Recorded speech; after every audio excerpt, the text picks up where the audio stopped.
Hiya. No, to be honest, this wasn't really planned, but I'd done a podcast episode reviewing Home Sweet Home Alone. I thought I'd also share it on YouTube so you can just listen to it if you want, if you don't really listen to podcasts.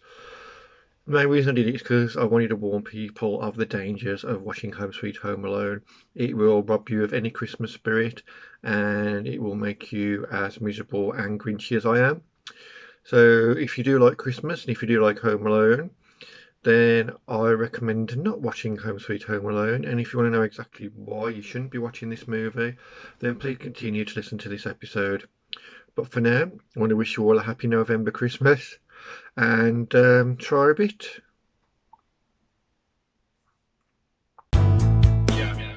Hello, my name's Matt, and welcome to the Black Country Vlogger podcast. This is a bonus episode. It's a Christmas themed bonus episode. It's mainly because about a week or so ago we decided to watch Home Sweet Home Alone. Now last week I was in a pretty bad mood, so I decided that to test my new Bluetooth headphones with a microphone, I'd actually review it while driving. It didn't go well. I was pretty angry, it was kind of sweary, it wasn't very complimentary, so I thought it probably wasn't a good idea to actually post that one. Although, to be honest, the quality of the audio was terrible as well. So it probably would have annoyed people on numerous levels. So this is going to be a more reserved, but still critical review of Home Sweet Home Alone. I'm not going to swear. Well, not properly anyway. But I will give my full and honest opinion of this film. Now, a lot of you might have already seen it. A lot of you, like myself, probably didn't really want to go and see it, especially because of how much they like the originals. Originals meaning 1 and 2, not 3, 4, 5 and what other crap has been released after the original 2. We were kind of hoping that this might have broken the curse. Well, Jane was hoping this might have broken the curse. I remained cynical through and through. I didn't like the idea of the Ghostbusters reboot with the female cast. It actually had nothing to do with the fact there was no female cast. It's just that it seemed to totally ignore the previous ones, and I just really wasn't feeling it after watching that trailer. I did actually watch it about 2 weeks ago. It was terrible. I'm really sorry, I really didn't enjoy it. But it's not a review on that Ghostbusters. I could do one, I suppose, for next Halloween, yeah, because you really had to wait that long, aren't you? So yeah, I didn't like that new reboot of Ghostbusters, but I'm looking forward to Afterlife. So as always, I've kind of gone off the subject, and Jane was kind of wanting to listen. It's not on the radio. She kind of wanted to watch this new Home Sweet Home Alone, and was willing to give it a chance. So we put it on. And this is what happened. I really did not like this movie.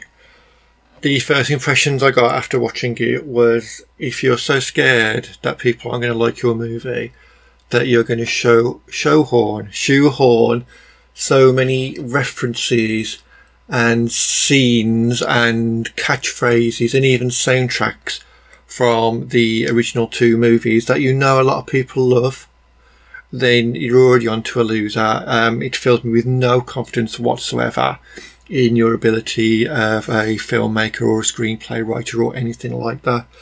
You can just run both films parallel, side by side, and one of them is far inferior. They do literally use most of the original soundtrack in this movie, and they get the kid's called Max. I'll go on about him in a bit later on. He annoys the crap out of me as well. But he'll use numerous catchphrases throughout the film, and they're the exact same phrases that Kevin McAllister uses as well. And whereas I suppose it could have come off as like, oh look, it's an homage, but it didn't look like an homage. It just looked like a desperate, cynical attempt to appease people like me, basically. And you know what? It didn't bloody work at all. All it managed to do was just annoy the crap out of me throughout the whole hour and whatever it was on for. The kid Max, who is obviously the new version of Kevin McAllister, I just did not like him at all. He was a completely unlikable character. There was no charm like what Kevin had. You did feel sorry for Kevin when he was getting ignored and messed about all the while and getting told off. But this Max kid, no empathy with this little shit whatsoever. His English accent was extremely jarring. It was one of those ones they use in the American movies where it's like, oh, hello, my name's Max, and I'm going to go over here now. Oh, no, look at me, I'm all home alone. What? I'm thinking, really, did we have to go there? And the funny thing is, his mum is played by an Irish comedian, but she's now got this English accent as well, which is even more false because she naturally speaks Irish anyway. No, I shouldn't speak Irish, speaks an Irish accent anyway. But she's there like, oh, Max, yes, I am your mother, what? And I'm thinking, just stop, please stop, just speak normal. But I'm not saying like speak like me, geez, nobody will be able to bloody understand that. But just quit it with this over Englishification. I just made that word up. Annoys me. So yeah, don't like Max. His mum was alright actually. And to compound the fact that Max is so unlikable, the film starts off where he needs to go for a pee, and his mum thinks it's okay for them to gate crash his open house, pretend to browse around and mooch around while he goes off to the toilet. And then while they're in the house, Max ends up taking the piss out of the owner of the house, the dad of the house, just because he's got a box of dolls that he's like just getting out of one of the cupboards. And I'm thinking, you're in this house, uninvited, you've used their toilet, uninvited, and now you've got the gall to take the mickey out of the owner of the house and his doll collection. And it's like, and the mum's just standing there. And I'm thinking, really, like, why are you doing this? But obviously it's to set up the story, because the whole story is based around the fact that this family whose house is like an open house being sold because they've got money problems, but it ends up that one of the dolls in the box is worth a lot of money. It's like $200,000 because he happens to see, well, someone tells him about it, then he sees it on eBay and realises how valuable this doll is. But lo and behold, the doll's gone missing. So who's got it? Oh, Max has obviously stolen it, hasn't he? Because as we know, he's a little shit. But then you think, well, how did you know where Max lives and his mum? But during this little scene where he's ripping the dad, he conveniently mentions his full name and the mum's full name as well. So obviously a bit of googling, and he conveniently finds out where the two of them live. So plot, blah blah blah. They decide, well, the dad. I'm going to try and find out what his name is. Well, so the poor family are called Jeff and Pam McKenzie. They've got two kids, which have absolutely no impact on the storyline whatsoever, so I don't even know why they bothered having them. So, yeah, Jeff goes over, and this is the only clever bit in the film which did kind of impress me, and it was how Max becomes home alone and nobody actually realises. Now, personally, it's probably because they didn't like him anyway, and they'd quite happily have left him in the bottom of a ditch or something if they had the choice. But Max feels really left out. Again, parallels of Kevin. And he decides to go and sit in one of their cars, and he conveniently falls asleep. And during the furore of everybody getting ready to go to Tokyo, he doesn't wake up. Now, this is where it gets quite clever. A little bit earlier on in the film, you hear the mum on the phone to the flight company, and they say that the flight's actually going to be split in two. So some of the family will be going on the first flight, early flight, and the other lot will be going on another flight. So the mum obviously thinks that Max is going on the second flight, and the people who are going on the second flight think Max has already gone to Tokyo with his mum. So the Crosswire thing is quite a clever way of doing it. Because I suppose in this day and age, with everyone having mobile phones and that kind of thing, a power cut knocking out the alarm isn't really going to hold up to anything in this day and age. And again, with this day and age, is where it kind of fell over again. Because you were thinking, well, when Max is home alone, why does he just like phone the mom?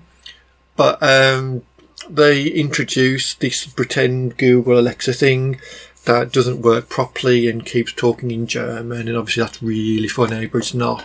But it's just supposed to show that the reason that Max can't even call his mom or anybody whatsoever is because this pretend Google rip-off thing isn't working. I suppose it's the only way they could have gone around doing that kind of thing. Yeah, that's a bit piss poor as well. And I'll talk more about how that gets involved in the plot later. It's not very clever, but it gets involved in the plot later on, which makes it even more absurd. Then we're given some even more plot convenience. As the family have now left for Tokyo, leaving Max in the car fast asleep, Jeff, during this whole period, has seen where they've hidden the keys and he's overheard the burglar alarm code. Forgot to say code, just edited it in. Sorry about that.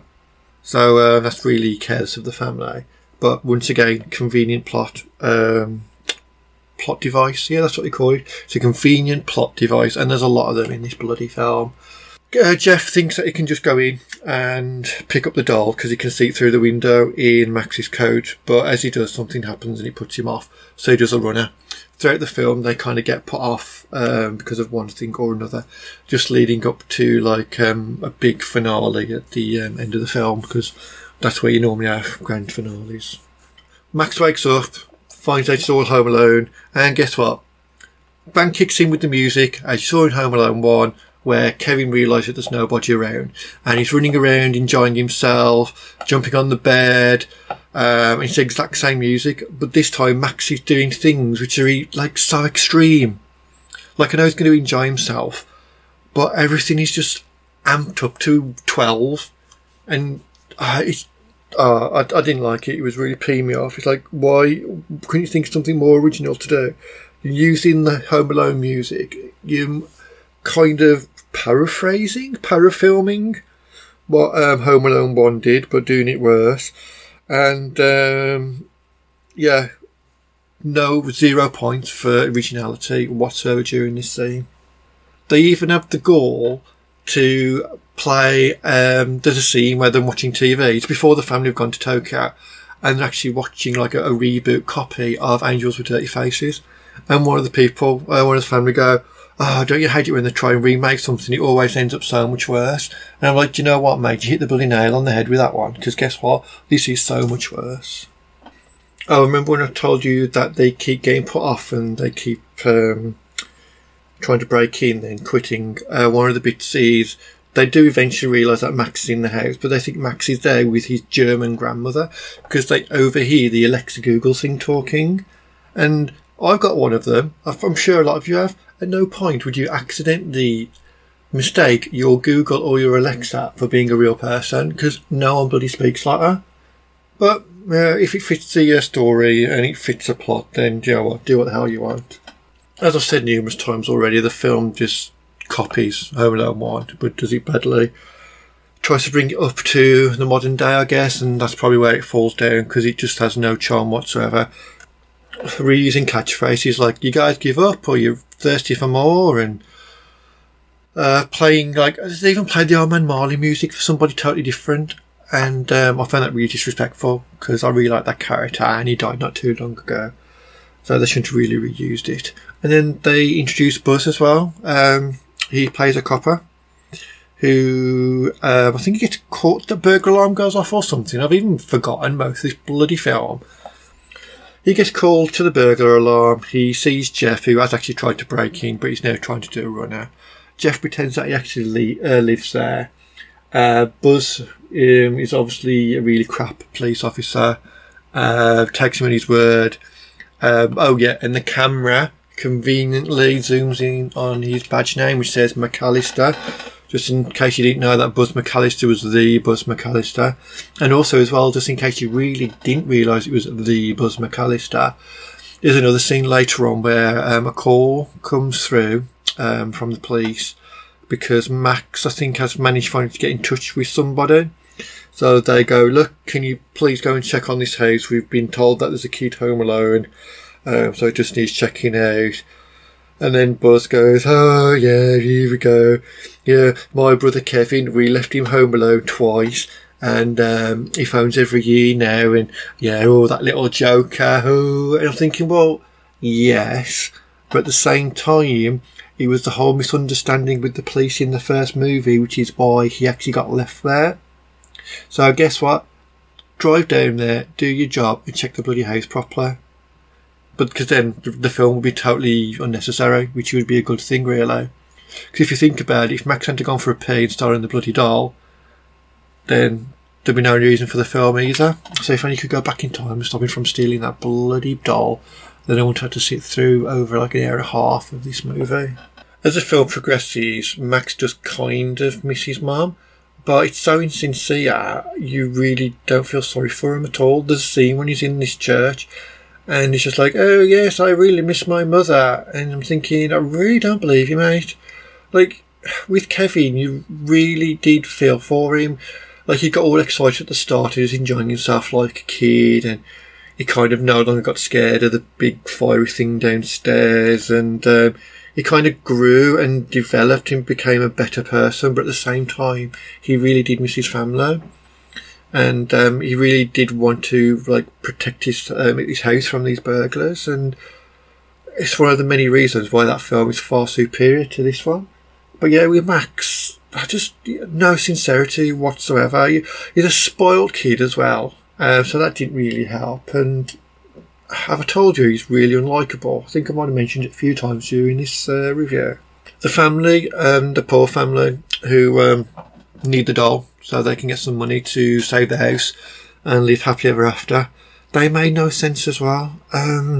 Why break into the house? Why not just knock on the door? Because at the point when they realise that Max is home alone with his German grandmother, just knock on the door and like say, oh, excuse me, but I believe your Max has stolen me doll. I'd like it back, please. Oh, there you go, sir. Yes, sorry about that. We'll tell Max off, but he probably won't really care because he's such a privileged little shit. And then story over. So no need to break in or anything like that. No one gets hurt. You get the doll, and we don't have to watch any more of the movie. As the film goes on, the family get more and more desperate. The dad, Jeff, has convinced his wife that they should really break in because they really need this doll. They actually have this conversation while they're outside Max's house, I think, and he overhears them talking about taking the ugly little boy, and he automatically assumes it's him because, as we know, it's all about me, Max. He doesn't realise it's about the doll. So that's when he puts Operation Let's Protect Max into play, because it's all about Max. Whereas Kevin was protecting the house, Max is protecting Max. And I should really get this chip off my shoulder, shouldn't I? It's a Christmas review, and it's more like a Christmas Ebenezer rant. But I'm sorry, it's just the way I feel about this blooming movie. So yeah, this is where we now get to the grand finale, where Max knows that they're going to break in at a certain time. So he creates this plan, and guess what? The plan's a lot bigger than Kevin's because it's 2021 and everything's bigger, and which is actually so much bigger and far, far more dangerous as well. Some of the things he does, I know you took a lot of things with a pinch of salt, like with your hair getting burnt with the flame, with the flame thing, and burning your hand on the hot handle, and all of them in the original was pretty painful, but with this one, you've got like 20 kilogram weights being zoomed at their faces from using one of those running machines, and Max wets the whole driveway and the road running coming up to the driveway. So people who might not even want to be breaking in, like a general driver in that area, could be put at risk because of this bloody kid. It's just absolutely crazy. And then more proof that the kid is really just non-redeemable whatsoever is, as I think Jeff and Pam, I think that's the name of my auntie and uncle. They're now Jeff and Pam. So as the Mackenzies, they've broken in and they're getting bombarded by all these traps that Max has set up. And he's even shooting them with bloody pool balls and stuff like that. They're actually begging him to stop. There's actually a scene where they're saying, can you please stop, we just want to talk to you. And Max ain't listening. He's just still barrage of pain, and it's just like, kid, listen. Do the one thing that you've probably never done in your bloody life whatsoever. You just listen to a grown-up just once, please. But no, he doesn't. He only actually listens to them when they finally manage to corner him. And then really quickly, he listens to them, and they convince him that they're not going to kidnap him and that they're just after the doll. And then that's when, plot twist, he never stole the doll. It was actually a can of pop that he'd stolen. So it's like, oh no, like the house has been ruined. We didn't really want to, we never wanted to kidnap you. I don't know if you'd want to kidnap that kid. So where's the doll? So Max's house is ruined. The Mackenzies have got to sell their house because we don't know where the doll is. And the mum's going to turn up because the mum's managed to get a flight just for herself. Back to Max. While the mum's on the way back from Tokyo, the Mackenzies let Max stay with them. And it's at this point where I didn't mention that the Mackenzies, I think one of his brothers and his wife, who are really rich, turn up. And that kind of shows that they're antagonising the Mackenzies unintentionally because they're rich and the Mackenzies are really poor. So it adds more pressure. Again, it's just to justify burgling a house, really. But it turns out that his brother's son, I think it's a son, he's the one who had the doll all along. So they're all sitting there watching TV or talking, I don't know. And the kid's at the top of the stairs. He's like, look, I got the doll. And there's the doll with this upside down face. And the kid throws it. So you think, oh no, it's going to get broken. It's all going to be for like nothing, even though technically it was for nothing. And it's also emotion. They're trying to catch the doll. And guess what? Max saves the day by catching the doll. The mum turns up. And they go back to the house, Max and his mom, and the mom sees the house has been more or less destroyed. And her reaction's just like, this is a bit of a mess, isn't it? So, you know what, I would go absolutely bloody ballistic. But I'm guessing it's not the first time that kid's been an absolute little pain in the arse. So he probably gets away with murder. Then the film cuts to a year later, and Max and his mom are actually having Christmas with the Mackenzies. They've obviously sold the eBay doll and managed to save the house, and Dad's now got a job. And then they get really, really schmaltzy, where it's all about, well, do you know what, a house is just a house, it's only a home when you've got the family in there, or something like that. And it kind of misses the point, it really does. It's like, yeah, thanks for shoving that in, but the way I read it was, as long as Max is alright, then the world is alright. The film, just like Max, had no heart, it had no soul, there's no Christmas spirit, it was just devoid of all emotion. Jane found some part of it quite humorous. She didn't hate the film anywhere near as much as me. I think she actually didn't mind it.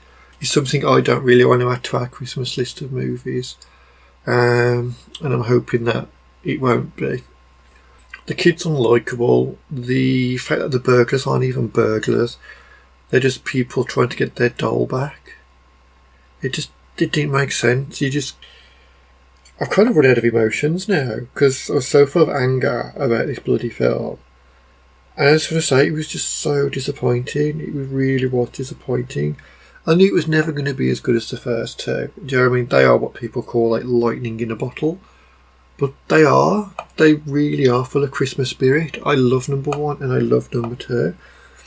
And you could say, well, if you ignore one and two and you just watch these films, you've never seen the other Home Alones, would you like the film? And I'll say no, because the kid's not likeable at all. He really isn't. The poor family are likeable. You do feel sorry for them. You really do. Although it's no excuse to burgle someone. They did go about it all the wrong way, which they did admit. Yeah. I don't think I'd have ever liked this film at all. Is it worse than the new Ghostbusters? I don't know, it's really hard to say. I wasn't as angry at the end of the Ghostbusters reboot. Doesn't mean I'll ever watch it again. And Jane's still not forgiven me for even putting it on. Yeah, that was my Christmas rant of Home Sweet Home Alone. I have been pretty harsh with this review. Not as harsh as the one which you can't listen to. Although, do you know what? If you want to listen to my adult version of my review, even though I have warned you it's terrible audio quality, just drop me a line and I might put it on as like an explicit special. But it's terrible quality, it really is. You can hear the indicator. The audio quality itself is pretty terrible, but it was just a way for me to blow off steam about the film with no one around. But for now, that's it. That is my review of Home Sweet Home Alone. I do think a lot of films should just be left well alone. You shouldn't have tried to redo the Ghostbusters. They really shouldn't. This, like I said, Afterlife I'm looking forward to because it is a continuation. I think someone wants to mess with Gremlins as well, but please leave that film alone. This Home Alone reboot hasn't been great either. So if you haven't got any good ideas, just don't have any ideas whatsoever. Just stop putting us lot through this pain every single year. Like the 80s had some brilliant movies, absolute brilliant, and the 90s had a lot of good ones as well. And obviously now you're all running out of ideas and you're just trying to recapture the magic. But I'm afraid you can't. I might be proven wrong one day. Somebody here, if you want to prove me wrong on here, feel free, because I've probably forgotten of a reboot that actually was really good. I'm not including any Marvel stuff. Do you know what I mean? You can't really compare 1960s Batman being rebooted to bloody Christian Bale. Although, admittedly, I've not actually watched a Christian Bale Batman ever. Michael Keaton's my favourite, especially Batman Returns. And before anybody says anything, I know I went from Marvel to Batman. I'm fully aware that Batman is DC. But yes, thank you for listening to this. Thank you for letting me get it off my chest. If you want to watch Home Sweet Home Alone, then feel free. It's actually on Disney Plus, so you might not even have the subscription, to be honest. Although, do you know what? Just watch Free Guy instead. Free Guy with Ryan Reynolds. That's bloody funny, that is. It's not Christmas, but it is a really good movie. Also, as well, if you want to listen to proper movie reviews or proper opinions, I recommend listening to the VHS Strikes Back podcast. It's done by my good friends, and I've forgotten their names. No bad. Yeah, the VHS podcast, it's done by my good friends Dave Horrocks and Chris Phelps. Their reviews and opinions on movies are honestly, they're comedy gold. Whether they like a movie or hate a movie, you will always be entertained throughout the whole episode. So yeah, subscribe to them, the VHS Strikes Back podcast. If you don't, then you're a loser. You're a bigger loser than Max. And on that note, say thank you again, and Merry Christmas, even though it's the 20th of November, and try a bit.